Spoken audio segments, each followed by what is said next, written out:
So dito nga mga kalpa, no, kapag magpa-park nga kayo sa labas, ito yung may re-recommend kong helmet lock.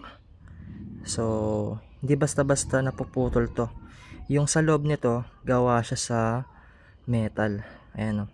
So ang gagawin nyo rito, 'di ba, i-clip nyo na yung strap ng helmet ninyo, tapos ipapasok nyo dun sa butas, and then ipopold nyo siya, tsaka nyo siya ilalagay dito sa helmet hook natin. So pagka nailagay nyo na yan, ayan, o, di ba, safe na yung motor natin.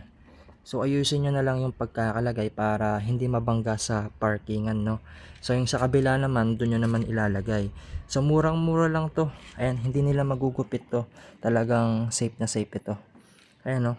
Kasi pagka hindi kayo bumili nito, nilalagay nyo lang sa side mirror ninyo, may possible pang mawala yan.